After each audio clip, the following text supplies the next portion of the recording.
Yeah. Please welcome my Luisa Buaco. Buenas Bumaba.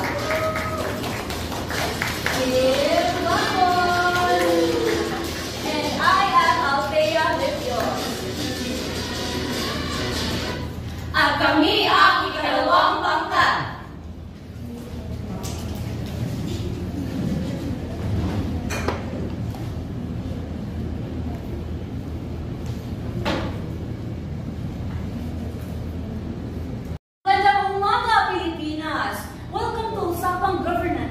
Where we tackle issues that actually matter. So, with 2025 elections coming up, ano kaya ang mga social issues na tinatakol ng mga kandidato natin? So, joining us here are Marie, a development studies advocate, at si Althea, a businesswoman. So, Marie, para sa'yo, ano kaya ang mga social issues na face na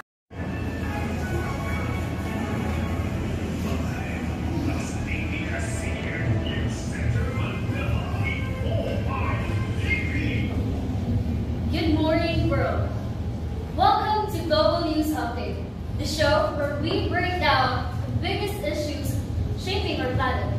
Well, today we'll be tackling about an important question. What is global governance?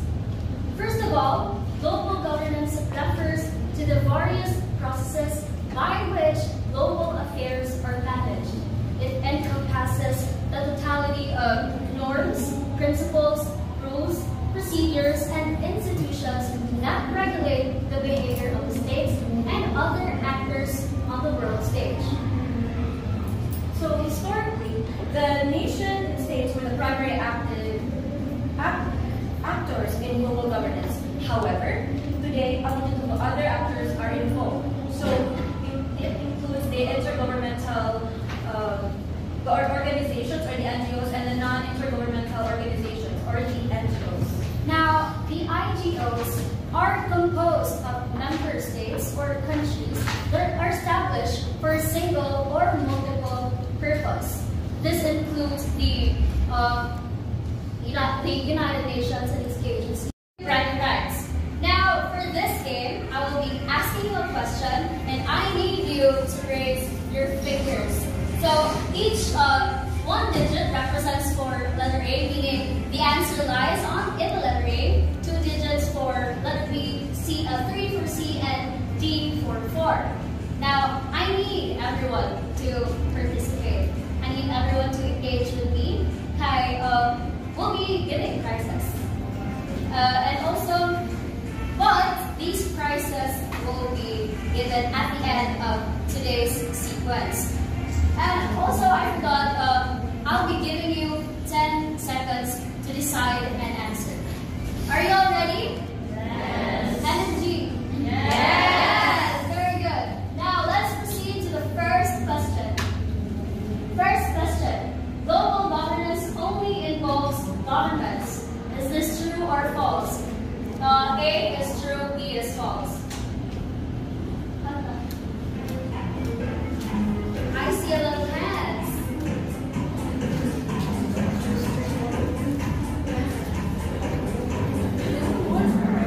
Okay. Oh. I see a lot of 2 fingers. Okay, I'm gonna pick one of you. Okay, you, Mr. Yellow Guy. Mr. Adelante Pafe. Can you please stand?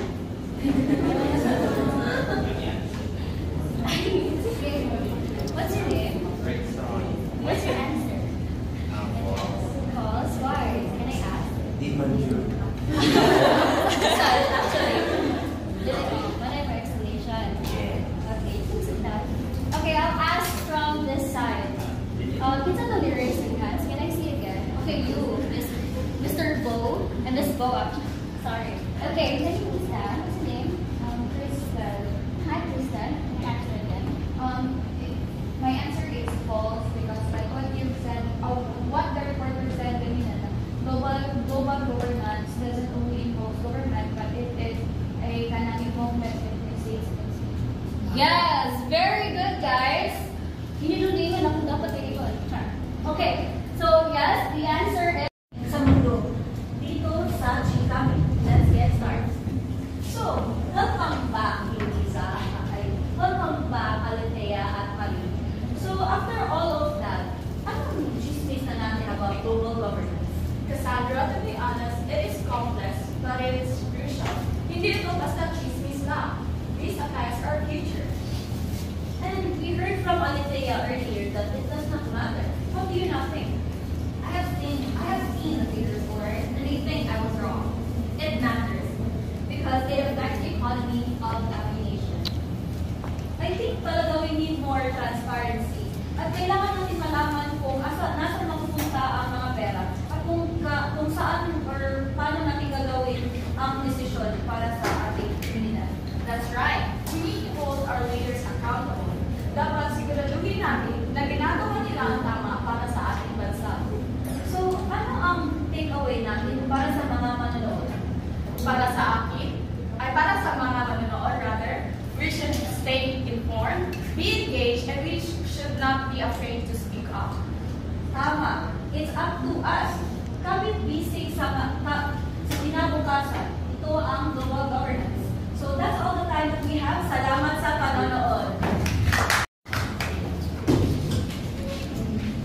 So, to wrap up this whole presentation, what we have learned or our takeaways from this is that governance is about or involves about principles, about norms, about rules, and how we can decide for our common good.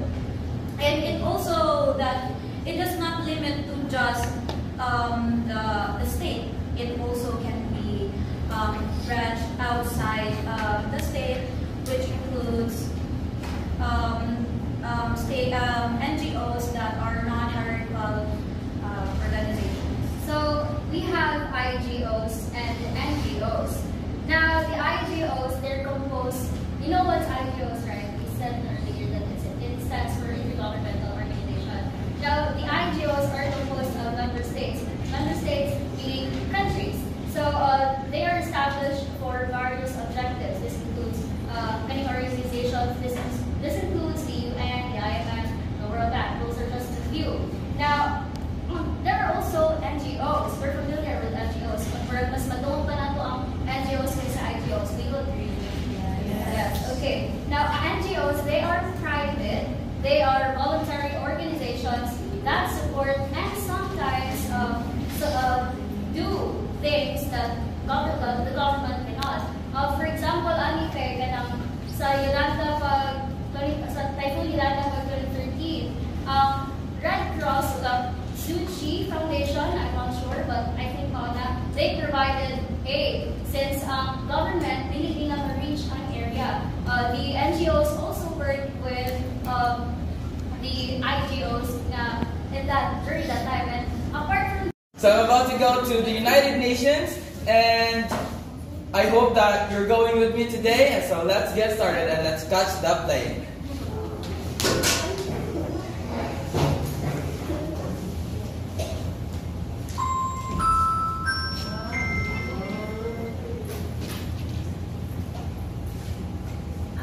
Yeah, number 18. Sa itong news network sa Qatar. Welcome aboard to TCW Airline.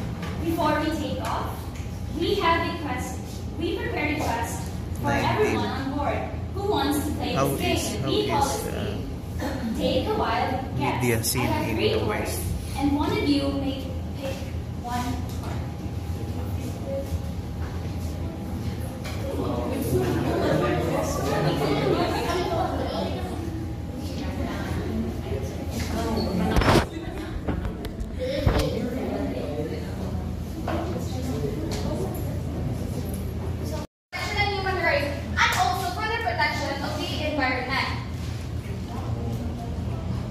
So do you want to know more about the United Nations? Because we are now going to the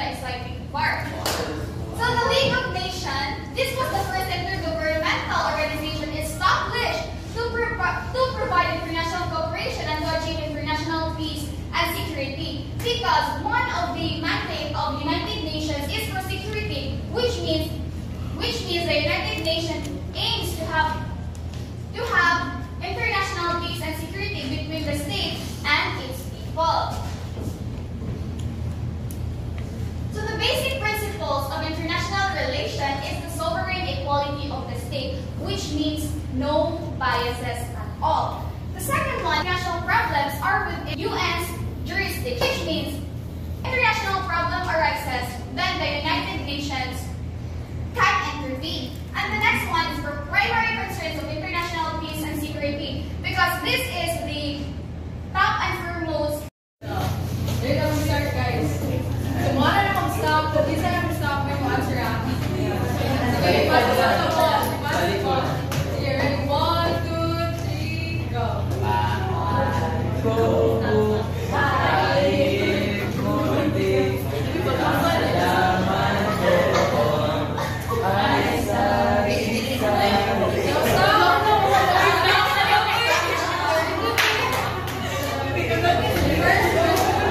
Which of the following best defines nationalism?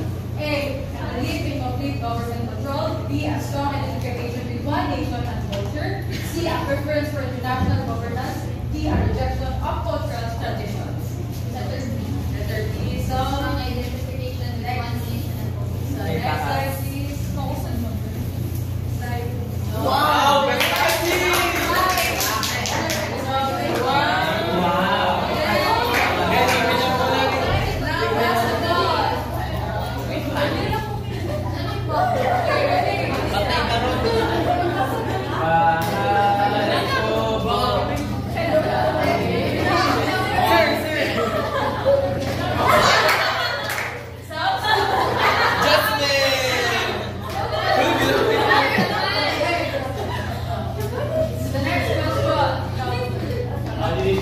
Si Jasmine. So,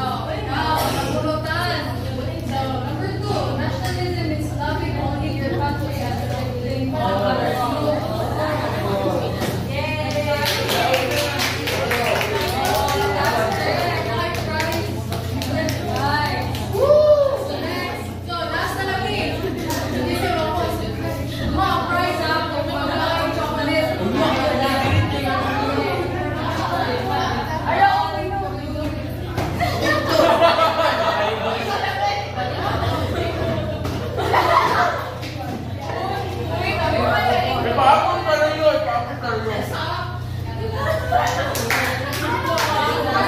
First statement, Teachers Ministry promotes nationalism. Second statement, the Philippines has only one culture. Third statement, supporting the small businesses can be a form of nationalism. Which is the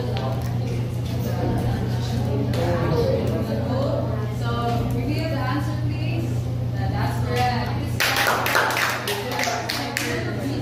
Now, congratulations everyone. Thank you for your participation. So next time.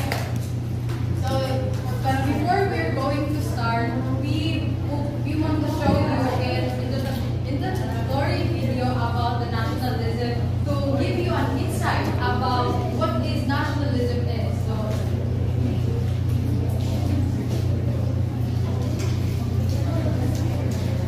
Okay, next slide please.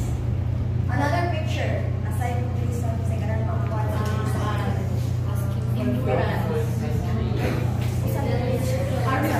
Okay, one more. What's that? So we'll know about that two words in this next slide please. So culture as the basis of national identity. Culture is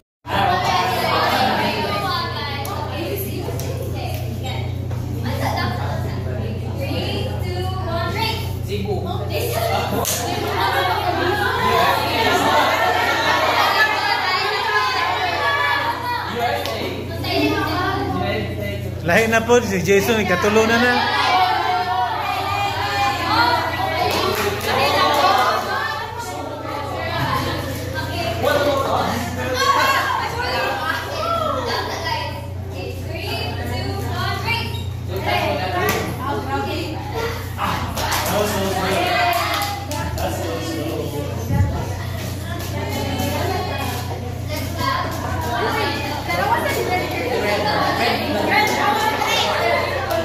Okay,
third one.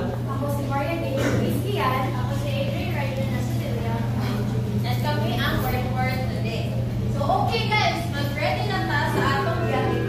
Padung sa makita nato kung yun sa pag-globalize na religion. Ready na ba mo guys? Yes. Ready na ba mo guys? Yes! Let's go!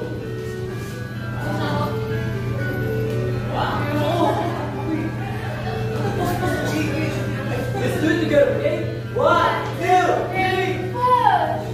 okay, let's do it another time. 1, 2, 3, Please, machine, do the work for us.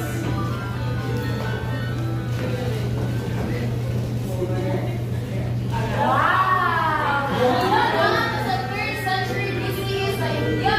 Hala, Sniper, Ashoka ba na? Sa Buddhism. No, siya man ay ano ang yung start sa kind of religion and faith. Dang, ha? Sumusaling ng talibig sa yung navigating skills. So, let's get started.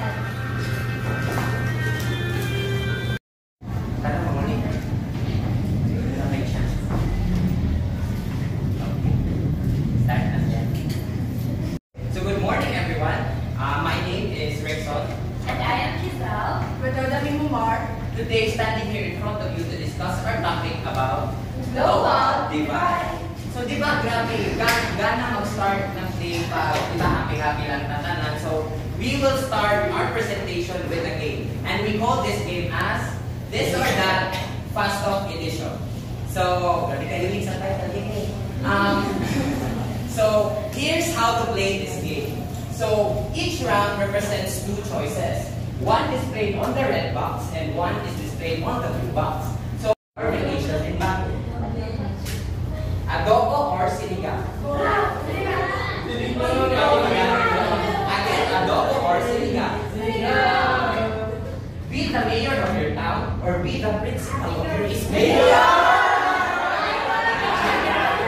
Or be the principal of your school?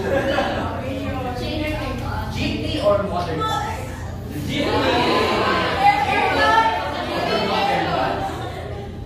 Next, no cell phone for a month or no bank.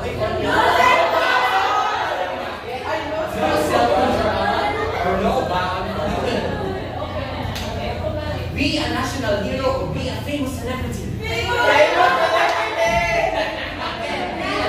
hero or be a famous celebrity. Okay, Ani, top 1 in class but have no friends or have many friends but no friends.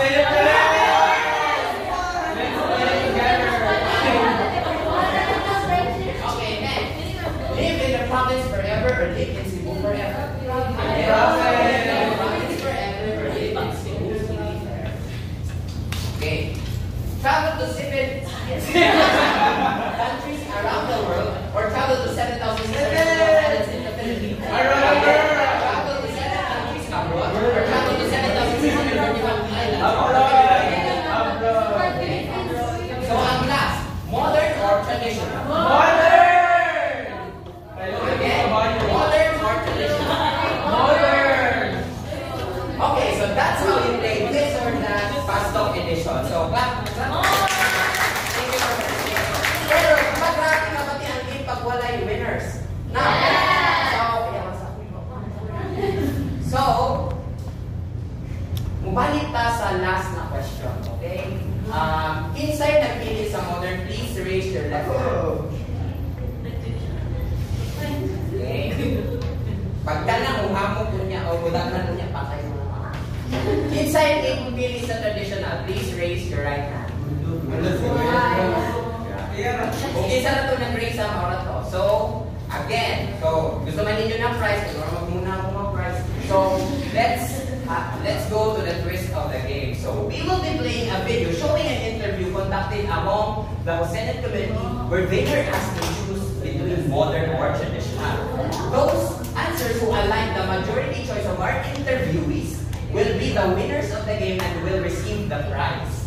With this, all participants are asked to be honest and faithful with their answers. Kaya kasi mo niya, mutaas na mo ng winning na one. Ha? With this, so what na? So karon dapat po niya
Tommy.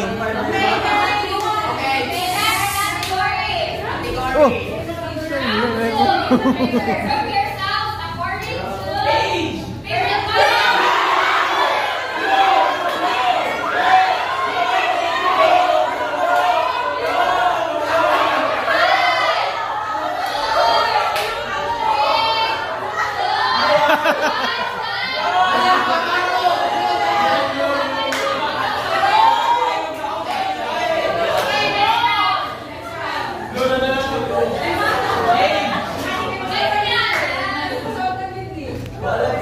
Next round, the class is singing. Group yourselves according to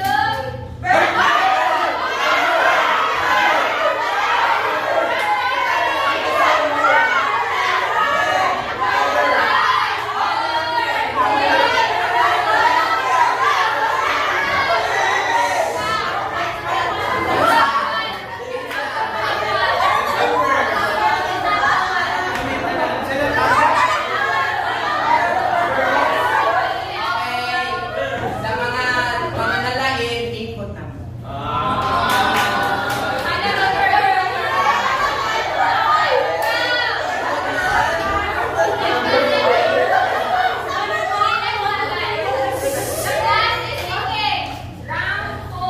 Age.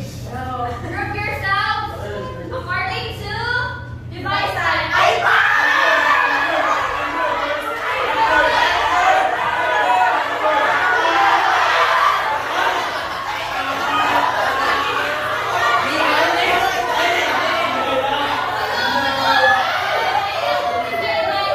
Oy, sige.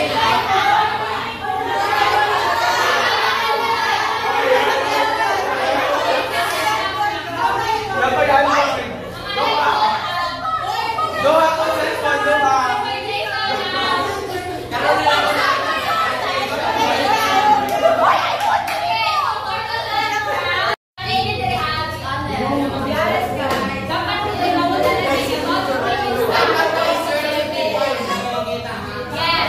So, mali ang option A, this one, option B. Ready na? Okay. The class is thinking. Group yourselves if you are living alone or not. Option A, you are alone.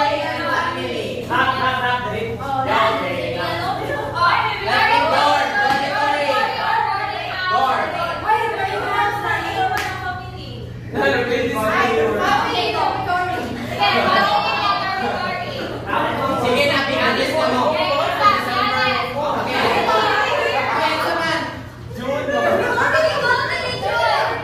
Asa ka?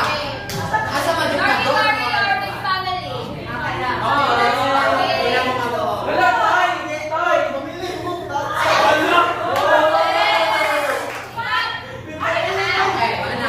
wala na.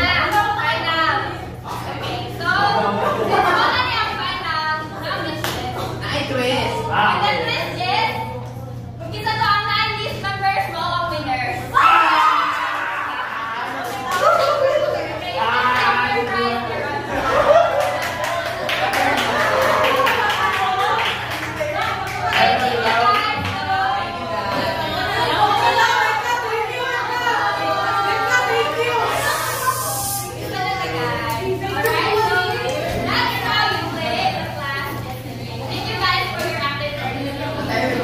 And now, as we proceed, we'll be tackling more on Sa bawat salita, sa bawat tingin, may kwento ng paglalaban para sa sarili, para sa pamilya, at para sa pangarap. Habang pinagpalalim ang usapan tungkol sa migrasyon at pagbabago ng populasyon, unti-unti lumalabas ang tensyon at ang totoong saloobin ng bawat isa. Kaya ngayon, muli nating balikan ang mga kaganapan ng pagbabago sa takbo ng kanilang samahan.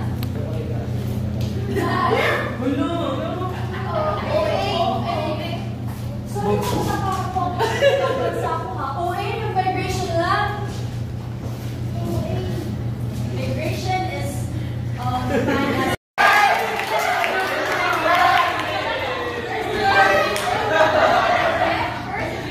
Hello,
Migration. Ay, wala.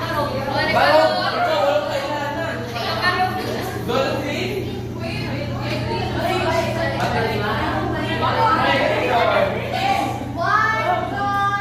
Go. Dolphin.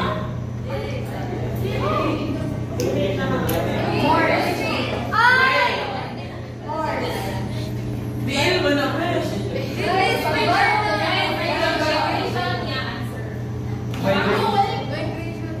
One, two, three, go. Migration. I-edit mo ba ito? Ano pa ba ito? Boy kay Erin.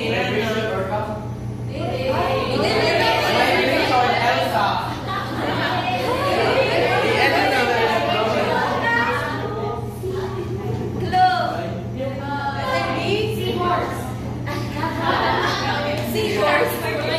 Migration, cat. Oh, wow, okay.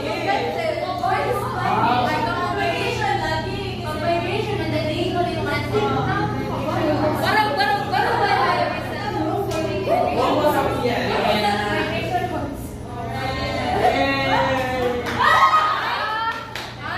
Bugal-bugal mo ba? Migration, monkey.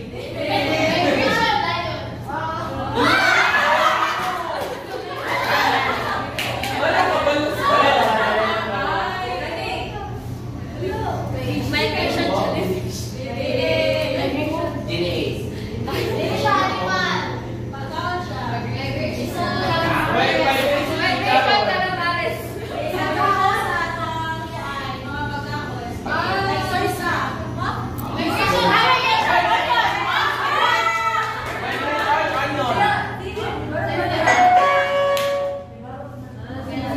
Kasi ka-edit anak, siligdigin. Migration monkey. Migration parrot. Ay! Migration ostrich. Peacock. Migration peacock. Ay, count yung anak.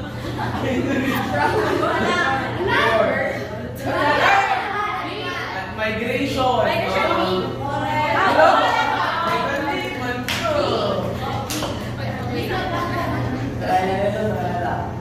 Oy! Wala na sa animal din eh. Dami ko mga animal. Migration rat.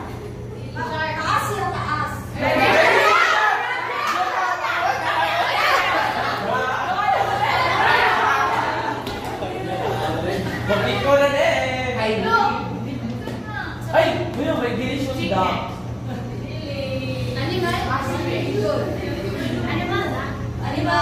Migration ostrich. Migration tiger. Migration earring. Migration squirrel. Migration dog. Migration cat. Migration rabbit.